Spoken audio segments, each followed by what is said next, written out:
Hello छात्रों, welcome है आप सबों का शर्मा क्लासेस के इस यूट्यूब वीडियो चैनल में। मैं हूं चंदन शर्मा और आप देख रहे हैं हमारा यूट्यूब वीडियो चैनल। छात्रों, जैसा कि इस समय अभी ऑनलाइन क्लासेस ज़्यादातर लिए जा रहे हैं और बच्चे भी ऑनलाइन क्लास के ही माध्यम से टीचर से जुड़ रहे हैं, क्योंकि लॉकडाउन के इस मौसम में हमारे क्लासेस आपके क्लासेस अब बंद हो चुके हैं। हालांकि परीक्षा समय पर ही होगा, चुनाव समय पर ही होगा, है ना। तो और सभी चीज़ें बंद हो चुकी हैं। ऐसे में हमारा पढ़ाई प्रभावित ना हो, समय पर एग्ज़ाम में हम अगर शामिल हों तो हमारे पास नॉलेज हो, अच्छा रिजल्ट देने की हमारे अंदर पूरी पढ़ाई की कैपेसिटी हो। तो ये सब चीज़ों को ध्यान में रखते हुए हम लोगों ने ऑनलाइन क्लासेस किया है। शर्मा आर्ट्स क्लासेस संस्था शुरू से ही बच्चों को ऑफलाइन क्लासेस ही लेती रही है, लेकिन पिछले साल के लॉकडाउन में और इस बार के लॉकडाउन से हम लोग सबक लेते हुए अब हम अपनी संस्था को ऑनलाइन प्लेटफॉर्म पर भी लेकर आए हैं। और इस ऑनलाइन क्लासेस को बहुत प्यार मिल रहा है आप लोगों की तरफ से। बहुत सारे छात्र छात्राएं जो दूसरे डिस्ट्रिक्ट से हैं, दूसरे ज़िला से हैं, वो सब भी हमसे जुड़ रहे हैं और ऑनलाइन क्लास हमारा परचेस करके ख़रीद के पढ़ रहे हैं। आज छात्रों हम लोग जो है कि एक नए विषय और नए चैप्टर के साथ आए हैं। आइए आज का चैप्टर शुरू करते हैं। ठीक है। आज हम लोग जो है कि क्लास 11th के लिए कुछ लेकर आए हैं। क्लास 11th, जैसा कि आप लोगों को मालूम है, हमारे यहाँ 11th 12th और बीए ऑनर्स की पढ़ाई होती है। तो क्लास 11th का हम पॉलिटिकल साइंस आज शुरू करने वाले हैं। बहुत सारे छात्रों का आ रहा था कि कमेंट भी आ रहा था, कुछ लोगों ने फ़ोन भी करके कहा कि आप 11th का भी वीडियो बनाएं। 12th का तो क्लास चल ही रहा है, 11th का भी वीडियो बनाएं। 11th का आज हम पॉलिटिकल साइंस का चैप्टर शुरू करने वाले हैं। और जो भी छात्र छात्राएं इस वीडियो को देख रहे हैं, गौर से देखें, बड़े ही इम्पॉर्टेंट ये आज का क्लास होने वाला है। ये वीडियो केवल 11th के छात्रों के लिए ही ज़रूरी ना है, बल्कि 12th और उससे आगे की क्लास में भी इसकी बहुत उपयोगिता होती है और हो सकती है। तो आइए हम शुरू करते हैं आज का क्लास। पॉलिटिकल साइंस जो है, इसको हम राजनीतिक विज्ञान कहते हैं। ठीक है, थोड़ा सा हम लोग बेसिक आज समझ लें, उसके बाद में चैप्टर हम लोग शुरू करेंगे विशेष रूप से राजनीति शास्त्र या राजनीति विज्ञान भी कहते हैं। राजनीति शास्त्र कहें या राजनीति विज्ञान कहें, ठीक है, ये इसका अर्थ जो है पॉलिटिकल साइंस होता है। अब सबसे बड़ी बात होती है कि इसका अर्थ क्या है, इसकी परिभाषा क्या है। राजनीति शास्त्र जो है, इसकी परिभाषा दें, इसका अर्थ बताएं। तो देखिए, राजनीति शास्त्र की परिभाषा मैं आपको बता देता हूँ। राजनीति शास्त्र विज्ञान की वह शाखा है, यानी राजनीति शास्त्र सामाजिक विज्ञान की वह शाखा है जो एक राजनीतिक और सामाजिक प्राणी होने के नाते मनुष्य के या उससे संबंधित राज्य और उस पर दोनों पर राज्य और संस्थाओं का प्रभाव होता है। तो इस प्रकार के चीज़ों का अध्ययन करता है, उसी को हम राजनीति विज्ञान कहते हैं। मतलब राजनीति विज्ञान क्या है? तो राजनीति विज्ञान सामाजिक विज्ञान की वह शाखा है जिसमें राज्य, संस्था, नागरिक, सरकार, इन सभी चीज़ों का अध्ययन किया जाता है, वही राजनीति विज्ञान है। समझ में आ गया? अब इसमें हम लिख देते हैं राजनीति विज्ञान क्या है, तो लिख देते हैं सामाजिक विज्ञान की वह शाखा है ना, जिसमें राजनीति विज्ञान की वह शाखा जिसमें एक राजनीतिक जीवन,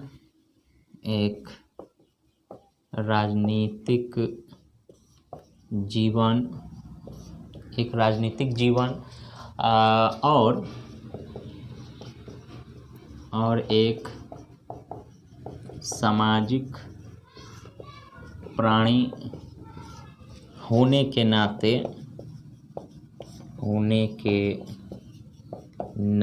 सामाजिक प्राणी होने के नाते उससे संबंधित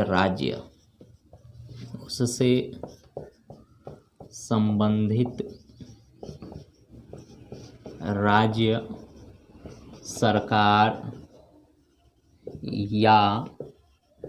या संस्था, जो भी हो, संस्था का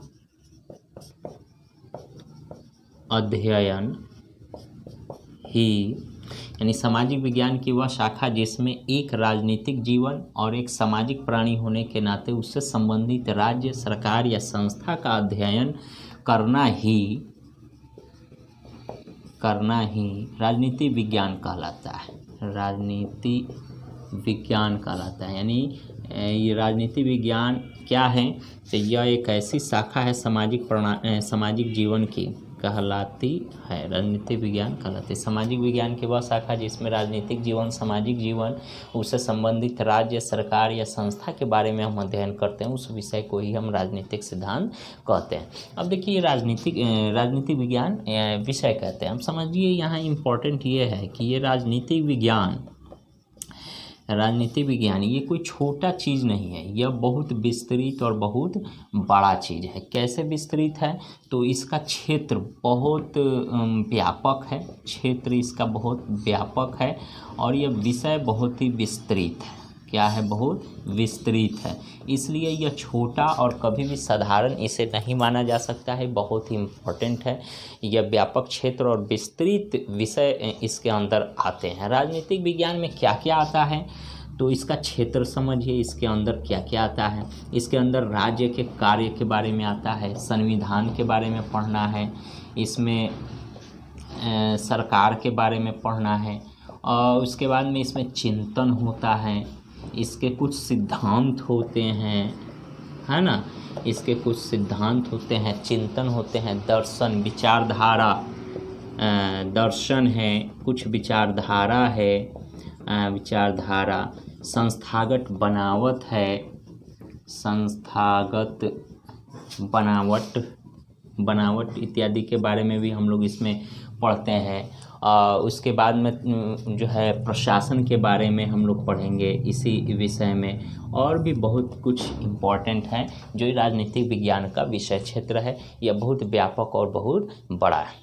इसके अंतर्गत हम संगठन के बारे में भी पढ़ते हैं। संगठन यानी किसी भी चीज़ को चलाने के लिए एक इकाई, एक यूनिट जिसको हम कह सकते हैं, एक सामूहिक प्रयास जिसे कह सकते हैं, ये एक संगठन की भी ज़रूरत होती है। ठीक है, तो आपने देखा कि राजनीति शास्त्र का अर्थ क्या है, इसकी परिभाषा क्या है। सामाजिक विज्ञान की वह शाखा जिसमें एक राजनीतिक जीवन और एक सामाजिक प्राणी होने के नाते उससे संबंधित राज्य, सरकार या उस संस्था का अध्ययन करना, जिस विषय के अंदर हम करते हैं वही विषय राजनीतिक विज्ञान कहलाती है। अब समझना है कि राजनीतिक विज्ञान का क्षेत्र जो क्या है, व्यापक है और बहुत ही विस्तृत है। इसमें बहुत सारी चीज़ों को समाहित किया गया है। तो कौन कौन से चीज़ हैं, जैसे राज्य के बारे में हम राजनीतिक शास्त्र में अध्ययन करते हैं, राज्य के, संविधान के, सरकार के बारे में चिंतन करते हैं। संगठन के बारे में भी सिद्धांत भी बहुत सारे इसके हैं, उन सिद्धांतों के बारे में अध्ययन करते हैं। दर्शन है, विचारधारा है, संस्थागत बनावट के बारे में, लोक प्रशासन के बारे में, और भी बहुत सारे रूल रेगुलेशन, कानून के बारे में भी हम लोग इसमें अध्ययन करते हैं। तो इसके बहुत सारे क्षेत्र हैं और इस बहुत ही व्यापक और बहुत ही इम्पोर्टेंट विषय है। तो विषय क्या है, इसकी परिभाषा क्या है, इसका क्षेत्र क्या है, ये थोड़ा समझ में आपको आ गया। अब हम समझते हैं कि राजनीति विज्ञान का शाब्दिक अर्थ क्या है।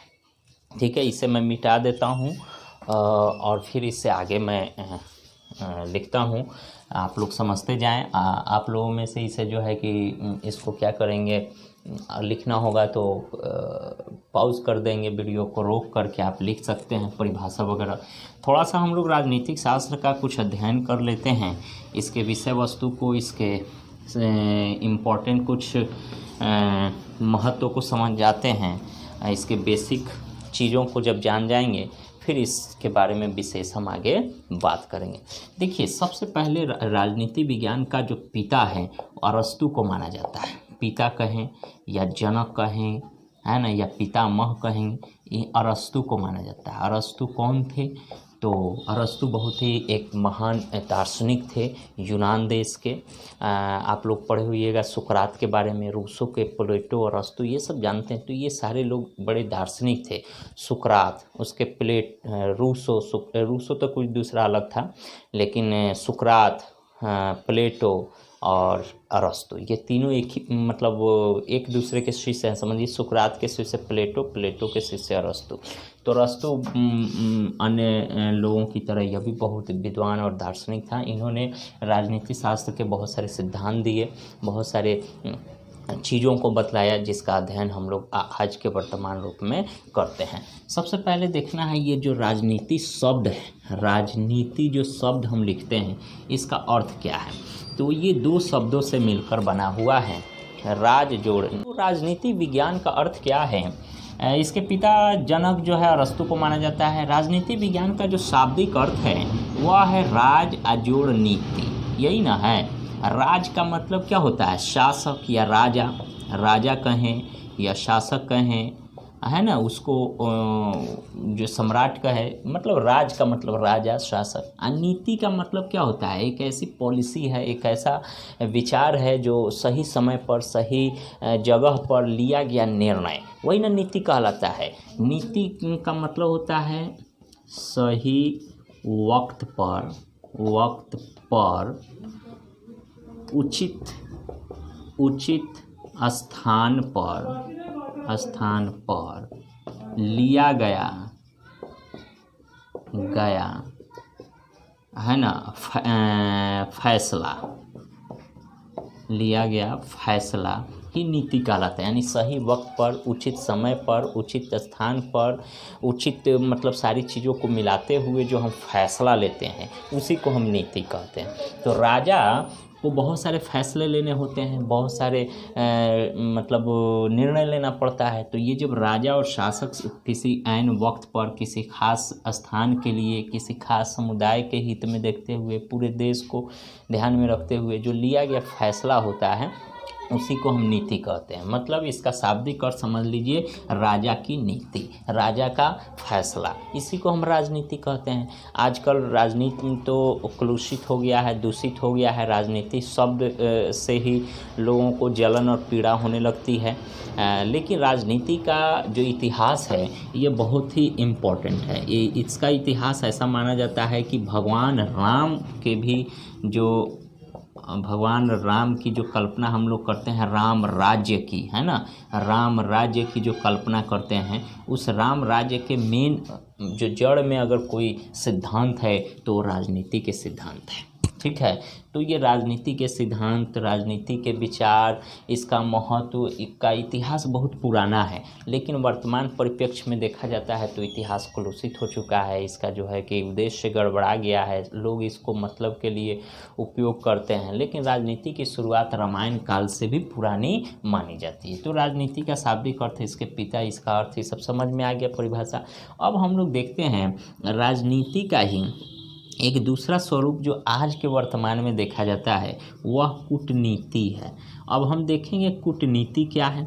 कूटनीति, इसको हम इंग्लिश में डिप्लोमेसी कहते हैं, इसको पॉलिटिक्स कहते हैं। राजनीति को पॉलिटिक्स कहते हैं, पॉलिटिक्स याद रखना है। राजनीति को इंग्लिश में पॉलिटिक्स कहते हैं, जबकि कूटनीति को हम लोग डिप्लोमेसी कहते हैं, डिप्लोमेसी। अब इसको समझना है डिप्लोमेसी क्या है। राजनीति का ही एक थोड़ा सा दूसरा रूप, एक दूसरा स्वरूप कूटनीति कहलाता है। कूटनीति क्या है? तो सामने वाले को उसका हित दिखाकर उसमें अपना हित साध लेने की जो रणनीति होती है उसी को हम कूटनीति कहते हैं। कूटनीति का मतलब ही होता है कि अपनी व्यवहार कुशलता, बुद्धि, बल, छल, कल, साम, दाम, दंड, भेद, ये सब जो बताए जाते हैं ना, इन सभी का उपयोग करके दूसरे को अपना मतलब फ़ायदा दिखा देना उसको कि भाई हम ये काम कर रहे हैं तो तुमको ये फ़ायदा होने वाला है, लेकिन उस फ़ायदा में अपना मतलब निकाल लेना ही कूटनीति कहलाता है। समझ में आ गया? इसी को हम डिप्लोमेसी कहते हैं। राजनीति करने वाले व्यक्ति को राजनीतिज्ञ कहते हैं। राजनीतिज्ञ कहते हैं। इसी को इंग्लिश में पॉलिटिशियन कहते हैं, पॉलिटिशियन कहते हैं, है ना। और कूटनीति को करने वाला जो व्यक्ति होता है उसको कूटनीतिज्ञ कहते हैं, कूटनीतिज्ञ कहते हैं। इसको इंग्लिश में डिप्लोमेट कहा जाता है। क्या कहा जाता है जी? डिप्लोमैट।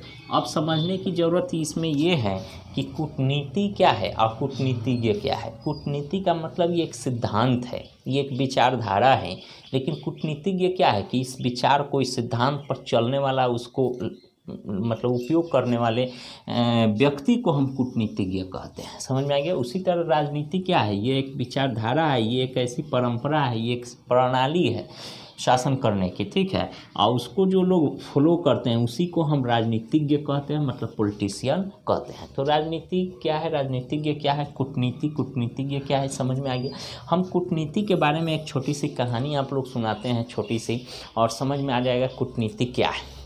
कूटनीति में होता है कि व्यक्ति और राष्ट्रों के आपसी व्यवहार में दांव पेच की नीति अपना करके जब कार्य किया जाता है, संबंध निभाए जाते हैं, इसी को हम कूटनीति कहते हैं। जैसे मान लेते हैं आप एक कहानी सुने और उस कहानी से आपको कूटनीति क्या पूरा ABCD समझ में आ जाएगा।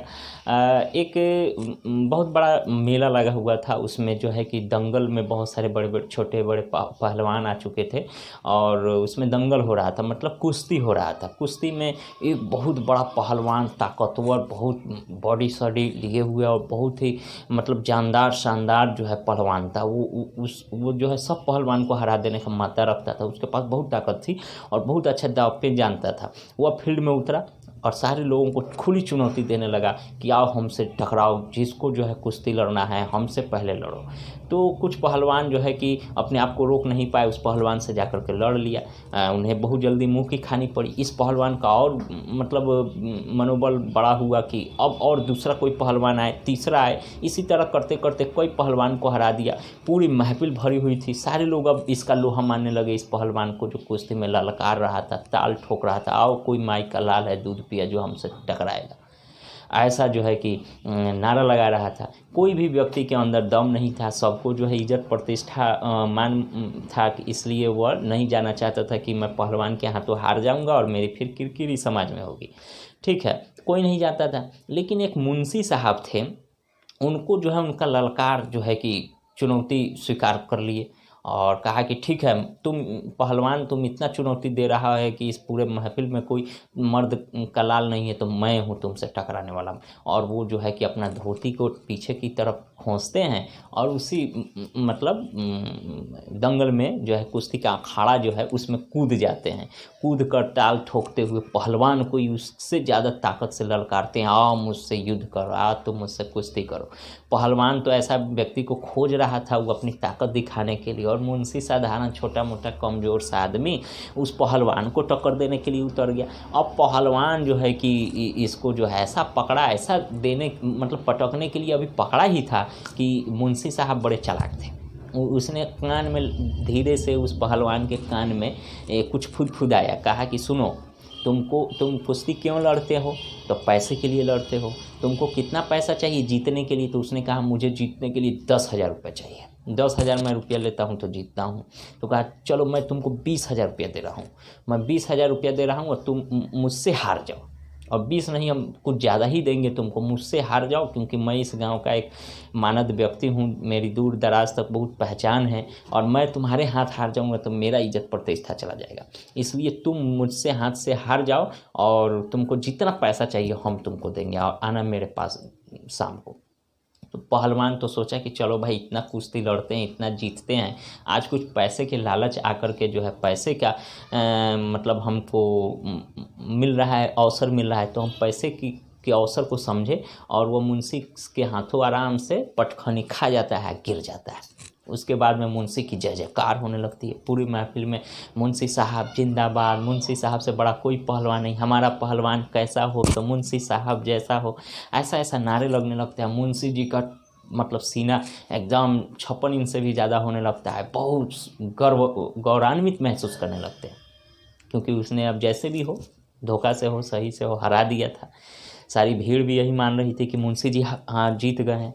उसके बाद जब शाम हुई, मेला ख़त्म हुआ, दंगल ख़त्म हुआ, सारे लोग अपने घर चले गए। अब ये पहलवान मुंशी जी के घर पहुंचा अपने जीते हुए रुपयों के लेने के लिए, 20-25 हज़ार रुपये जो वादा किया था।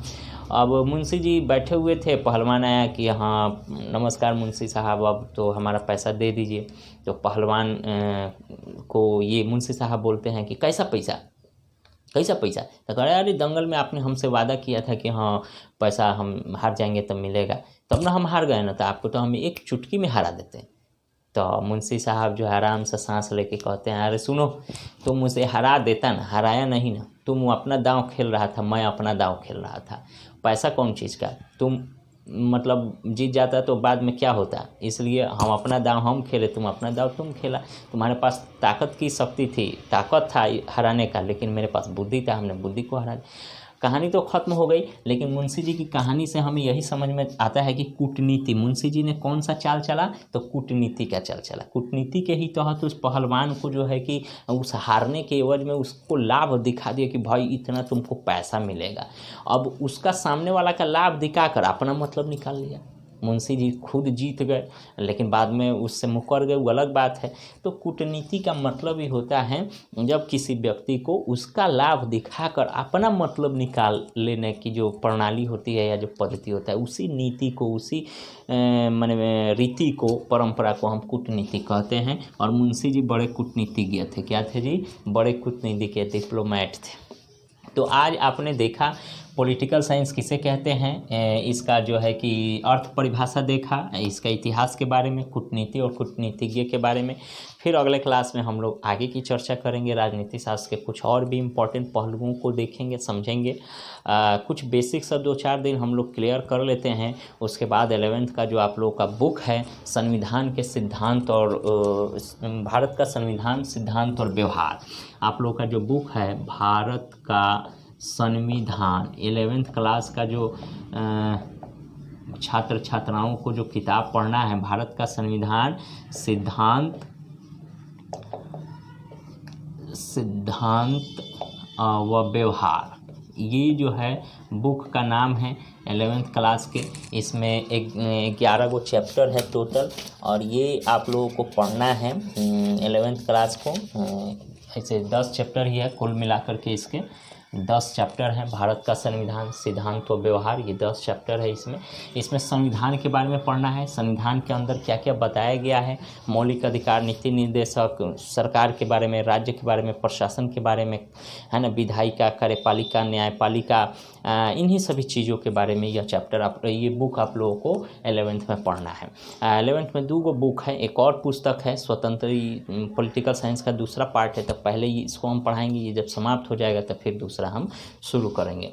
तो भारत का संविधान, सिद्धांत और व्यवहार आपको अगले क्लास में हम पढ़ाएंगे। लेकिन अभी 2-3 दिन तक राजनीति शास्त्र के कुछ इम्पॉर्टेंट बेसिक सब बताएंगे कि राजनीति शास्त्र क्या है, इसका महत्व, इसका क्षेत्र, इसकी परिभाषा, इसके पढ़ने से फ़ायदे, इसका पार्ट क्या क्या है, इसके अंदर क्या क्या पढ़ा जाता है, यही सब इम्पोर्टेंट सब बता देंगे। उसके बाद में आप लोगों को फिर चैप्टर बाकायदा एकदम सिलसिलेवार तरीके से पढ़ाएंगे। एनसीईआरटी का बुक हम फॉलो करेंगे, हर एक टॉपिक को पढ़ाते चलेंगे, उसका नोट्स हम लिखा देंगे।